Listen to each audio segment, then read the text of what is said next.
Assalamu alaikum. This is Moeed Pirzada in the Embassy of People's Republic of China.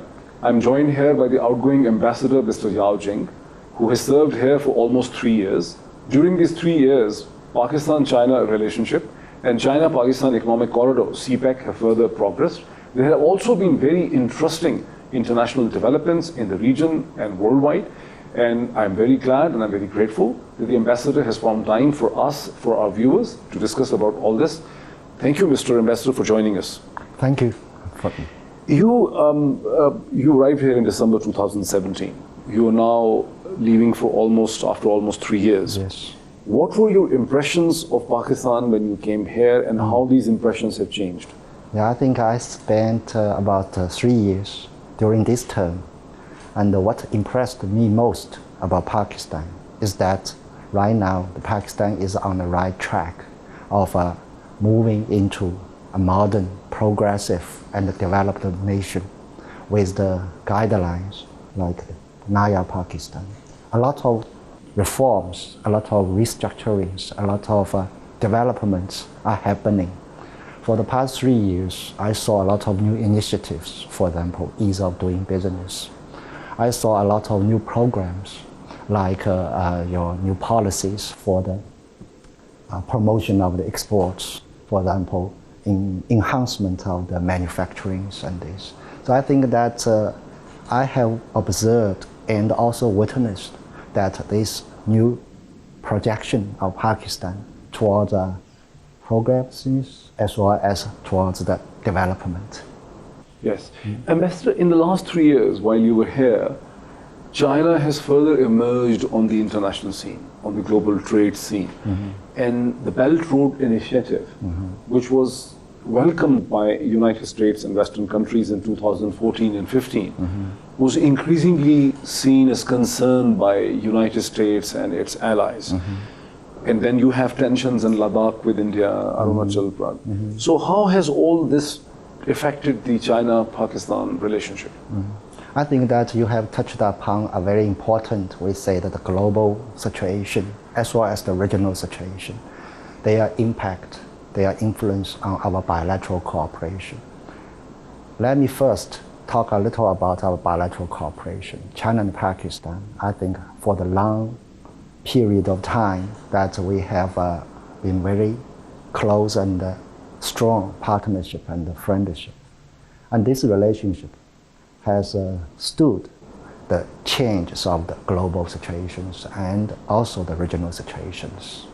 However, the global or the regional situation changes, and naturally that they are having a kind of impact on our bilateral relationship.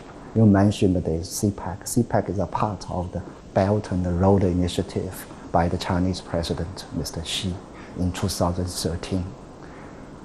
In fact, as far as China and Pakistan, as far as CPEC is concerned, we have no change. We are determined in moving forward with a mutually beneficial cooperation. We are determined that to improve regional connectivity, we are also determined for the prosperity of the two nations. What changed, I think, is some of the Western countries that in their minds, right now, they take China as a major rival, as a major enemy.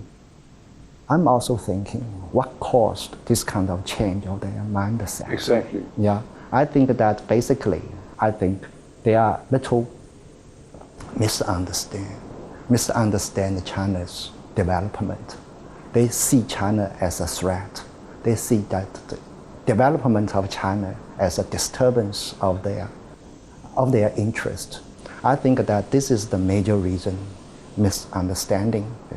For example, China has made it very clear that we are going to adopt a path of peaceful development. For example, for China, we have advocated to the maintenance and development of the current international institutions and regimes. For example, that we always advocate a common development and prosperity, sharing of the technology and whatever benefits we can offer to the international community. However, that some countries, even the leading superpowers, that right now I think they are in a position which is becoming, I think, a little less confident, that they saw a kind of threat, they saw a kind of disturbance because of China's development. So I think this misunderstanding of China's development is the key reason. So Ambassador, it's good that you explained this. In 2013-14, I remember even the U.S. ambassador in Islamabad, giving us a briefing on the record that we welcome CPAC. We want the Belt Road Initiative to progress. What has changed in the last couple of years that the Americans are becoming worried and insecure about the Belt Road Initiative? I think that major change comes from their misunderstanding about China's development. So whatever initiatives, whatever we have been doing for the past decades becomes a kind of disturbance of their interest. Right. I think that is the main reason, that their mindset, they put China as a rival position, they put China as a threatening position. This is not, I should say, China would like to see. This is also, I think, that we want to avoid. Like a CPAC. If you want to avoid this, will China be doing something to reduce this misunderstanding and insecurity? I think that we are doing everything possible that trying to removing this kind of gap of the misunderstanding. However, that there are some kind of new tendencies in the international relations. For example, unilateralism. Everything is decided by the superpowers or the major countries. You don't have a say. For example, this kind of hegemon practice, that is everything you should follow their tracks or follow their patterns, then you are a good member of the international community. So for China, I think basically we are going to demonstrate that our responsibility, for example, our responsibility of following the international systems, our responsibility of following the international trade regimes, our responsibility of advocating for the common development and the prosperities. So I think that's exactly what we are also doing in Pakistan. For example, our relation with Pakistan, there's nothing to hide, there's nothing to be shy of. For example, the CPAC project, they are composed of the individual or specific projects, and they are decided and implemented by the mutual, very thorough discussions and consultations. And most of them, they are the private sector's cooperation. And this is, I think, is far away from what that the Western countries are claiming as the debt trap or non-transparency or a colonization or exploitation things. So I think that all these kind of initiatives adopted by China, I think we will, through our action, through our cooperation, we will demonstrate that this is a responsible projects, or this is a responsible initiatives. How serious are the Indian bans of the Chinese apps like TikTok and the continuous Trump administration talk, which we hear from media, of possible sanctions on Chinese companies and technology transfer? What is happening there? What's the reality? Yeah. I think that this is, I think, very unwise actions taken by both the United States or the Indians, right? Because, for example, this is a global market. This is an interdependent world. As far as trade, technology, or transactions are concerned, that this should be decided by the markets. When the market needs a certain kind of collaboration among the businesses, through this other kind of administration or unilateral actions, they won't help. For example, India, they stopped or blocked some of the APPs or some of the, I should say, investment. I think this is against the WTO rules. This is against the international trade regimes.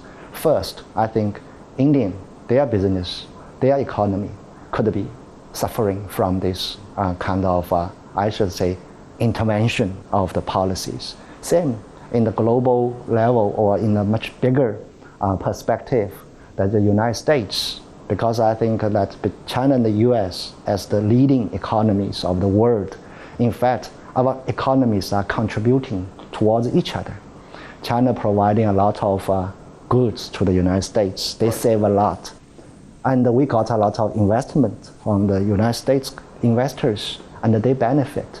So this, in fact, it is, I should say, it is a fair market-driven framework of phenomenon. However, that due to some political reasons, due to some kind of, I think, misunderstanding, you're trying to disturb, intervene this kind of markets. Finally, I think that not only these countries will suffer, but also the global economy will suffer.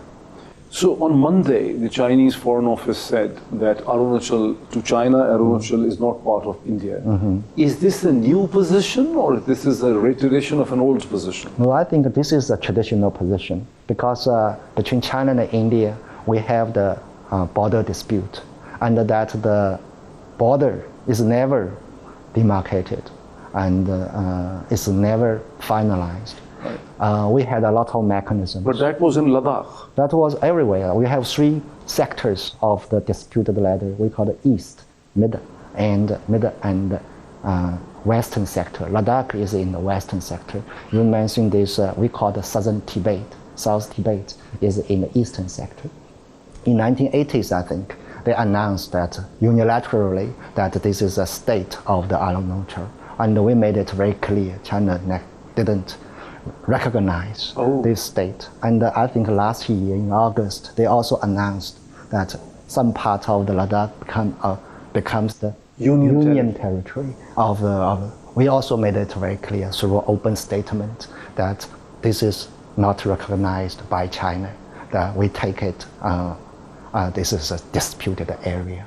Right. So I think that this kind of border dispute between China and India has a very long historical background, and we hope that India can respect that this kind of history and adopt a negotiated and solution to find the solution of this dispute. So, coming back to the Belt Road Initiative and CPAC, when Belt Road Initiative was announced, it had 6 corridors. We generally hear about CPAC and its progress. What about the rest of the 5 corridors, especially the China, Bangladesh, Myanmar corridor? Yes, I think that there are 6 corridors that is on the initial stage of our design. And of course, there are still the major economic corridors under the Belt and Road Initiative. CPAC is among them, is the only one which is bilateral, China and Pakistan.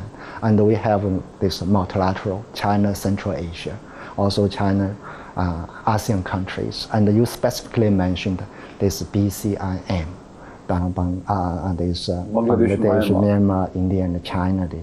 I think that is still in the very initial stage, because according to my understanding, it depends on the 4 nations, 4 countries, to prepare their national report to contribute that what kind of joint project or joint corridor could be established. But taking into the sum of the positions by the sum of the members of this initiative, it I think moves quite slowly. It's moving slowly? It's moving slowly. So are you satisfied by the progress of the CPAC so far? Yes, of course. What has been achieved so far? Yes, I think that for me, that this CPAC started much earlier than I arrived. And I think when I came here late 2017, that CPAC was in the high time and also in that. So for me, in the past 3 years, I think I can say I'm very satisfied with the progress of the CPAC. First, that the CPAC, the initial areas of cooperation, 4 areas, Gwadar Port, infrastructure, power sector, and industry cooperation have been consolidated. For the past 2 years, after consultation with your government, with the different departments. Right now we have expanded.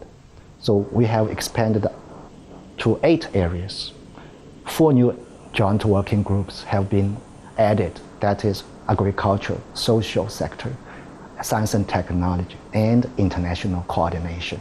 So this, I think, it is a bigger achievement because right now, in fact, we have included a lot of new areas. Agriculture, we are engaging both the public sector and the private sectors. Social sector, we are engaging poverty. We are doing poverty elevation. We are doing the health sector.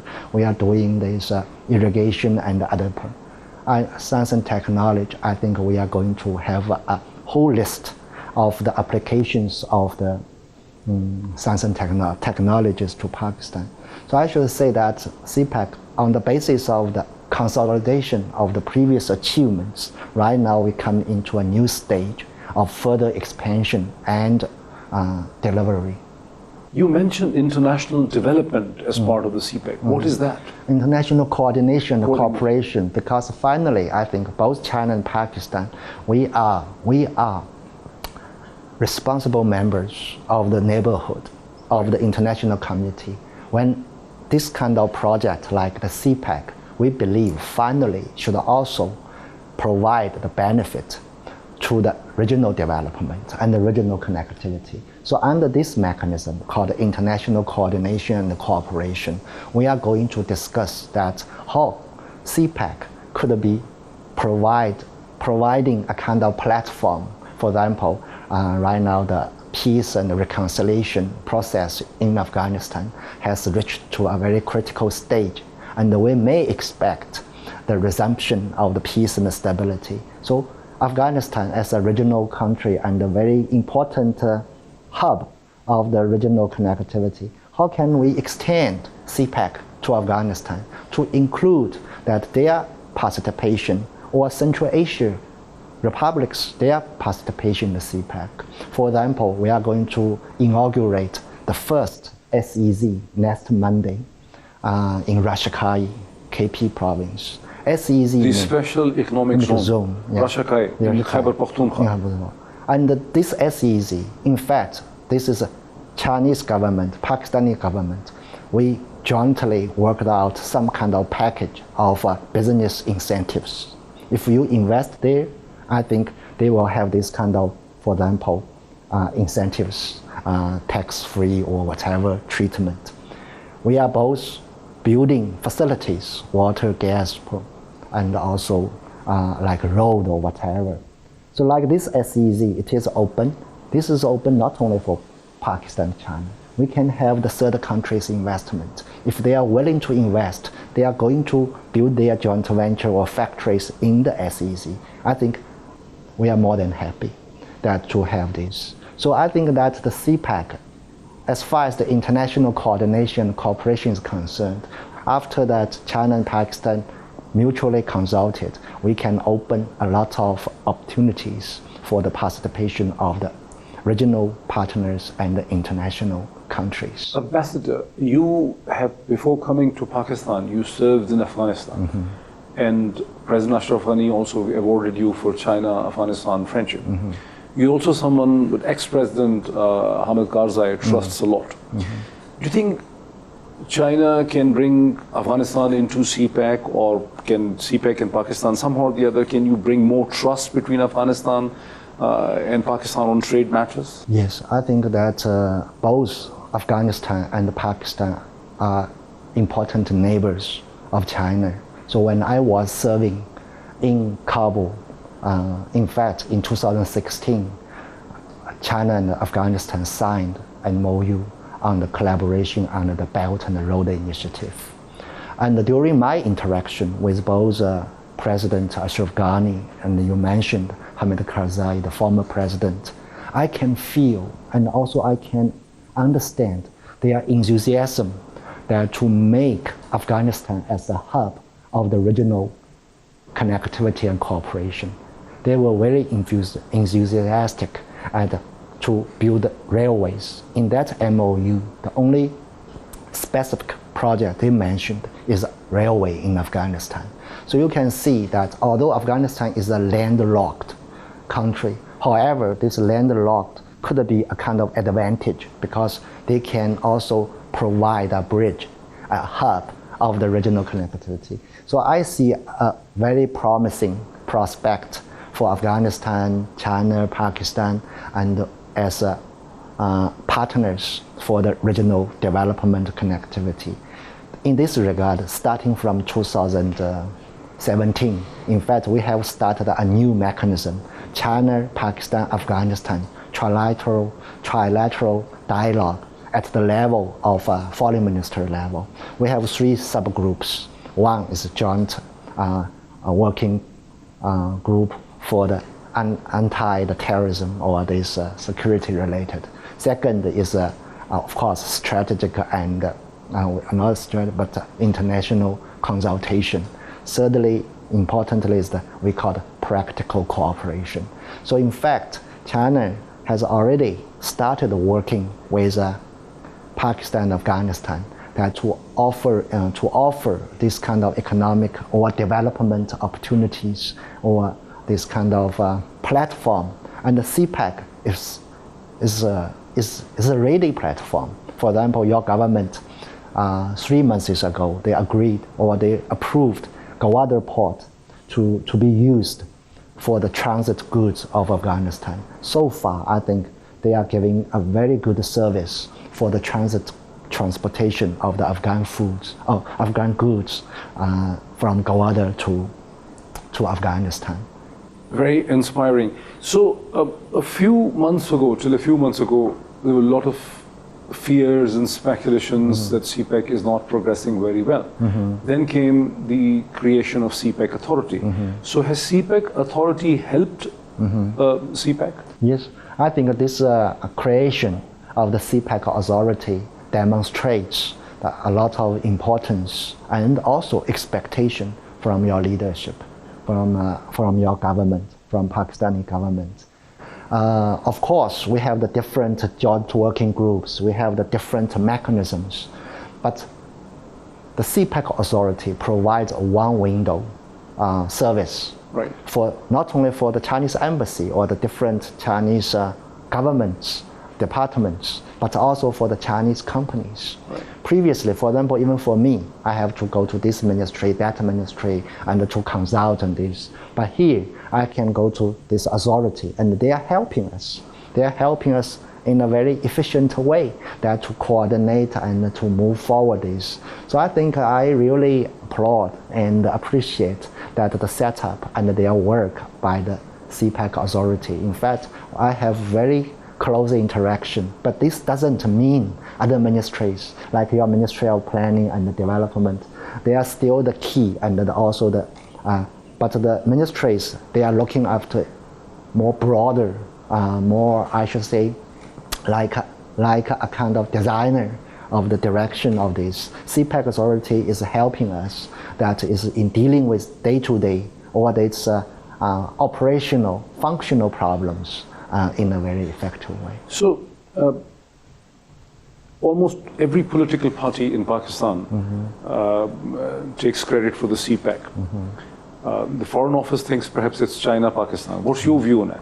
I think that it's not taking the credit. I think I should say, as far as my understanding goes, is that a kind of expression of the different political parties in Pakistan for their kind of attention, their kind of importance to the Sino-Pak relationship. I think 2 weeks ago that the Chinese Communist Party and 10 major political parties of Pakistan, they have a kind of joint session that expressing their support of the CPEC and the China-Pak relationship. So for me, I think this CPEC is a nation-to-nation project. For me, it's a state-to-state cooperation of this CPEC. For me, I think it is a kind of a country-to-country cooperation. All the political parties and all the walks of the society of Pakistan is a part of this cooperation. And I think that this kind of support or understanding is very important for our bilateral relations. One very important issue, in August in a webinar, you had hinted that President Xi Jinping would probably be coming to Pakistan soon. Now the Indian papers and even the Pakistani papers have started saying that it has been postponed. When is he coming? Why the trip has been postponed? I think that we should give a little background of this visit.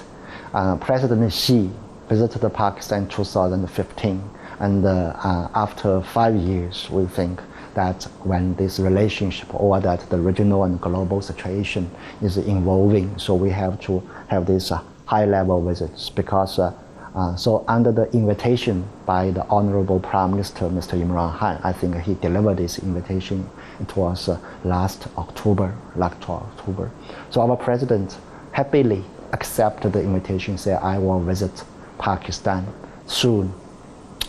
So there was a lot of, I should say, preparation from both sides because this visit for us is very significant. I believe for our relationship is very important too. So we start to consultation and to prepare for this very important visit. However, that during this process, since like last October, that a lot of things are happening, in particular like COVID-19, a lot of uncertainties of these kind of things. So that the visit timing or the specific timing has never been finalized. He was supposed to come in May. Yeah, it was discussing, but that was a very initial stage. Okay. That in May, and that sometime he could take the place. But I think this is just a kind of date floated by both sides. Okay. Yeah, to see the feasibility or to see the possibility of that. So that this is still, but what I can say at this stage, the visit by the Chinese president to Pakistan is very much relevant and high on the agenda of our bilateral relations, because this kind of regular mutual visit or the regular summit between the two countries, two leaderships, is the key characteristic of our bilateral relations. So I'm expecting that this visit will be, I should say, taking place in a mutually agreed and also based on our mutual convenience. So what I understand is that the definite date for the visit was never decided. Never decided. So there's no question of postponement when there was no real date. Yeah, we can't say the postponement that because it is I think ongoing process of the proposed visit by Chinese president. Right. So when would we expect him? Is there any idea when would President Xi Jinping will be able to visit? I think I can't say very specific because I don't have idea about this, but I can say as soon as possible. Okay. One or two last questions. China has been, with the grace of God, been the most successful country in fighting the pandemic very quickly. And Pakistan has also done well. But now there is students and other people are coming from Europe to China, which is more affected. But so far the Pakistanis have not been able to travel to China. When do you expect Pakistani students and businessmen will be able to travel to China? Yeah, these days I think we are in a very close consultation and coordination with your government and your foreign ministry, I think your special assistant to Prime Minister on the overseas Pakistanis, Mr. Buhari, we are in close that. In fact, that for the students, China's education institutions haven't opened to any country. Okay. Yeah, not nobody also from the European country yet. We are making the decision maybe in next week, like you are doing the decision this week, because although that we have controlled the pandemic, but this because the number of the overseas students are too big. So that depends on the different universities, colleges, their capability. So I think that we are going to take this decision very soon. But in this regard, all the universities and colleges, they are in contact with all the overseas students offering this online or whatever a kind of facilities to keep their study, to keep their university life as relevant as possible. But I can assure you that between China and Pakistan, we have established a bilateral mechanism to facilitate so that for the physical participation of the Pakistani students in China, I would like to expect it will happen quite soon, but the decision might be taken next week. And we will see. Any message to the people of Pakistan as you leave this country? Yeah, you mentioned this leaving. This is quite, I should say, it's a very emotional departure for me. I joined the foreign service 30 years ago. And among these 30 years, I spent 11 years in Pakistan, in 3 terms. And right now, after finishing the 3rd term as ambassador, first, I think it's very difficult for me to say this goodbye. And the second is that I take Pakistan more than a second home. And thirdly, I have a lot of friends. I have a lot of, I should say, a lot of partners here in Pakistan. That because of the current situation, I could not say bye to everyone face to face. So I would use this opportunity that to say bye to all of you. But my heart, my mind is still with Pakistan, no matter where I go. My message is that very simple. I wish all the prosperity and all the peace and all the well-being for the whole nation of Pakistan and for the whole people of Pakistan. And I believe that Pakistan will achieve this noble goal of prosperity, dignity, and I should say peace and stability. Ambassador, thank you so much. Thank you. Thank you.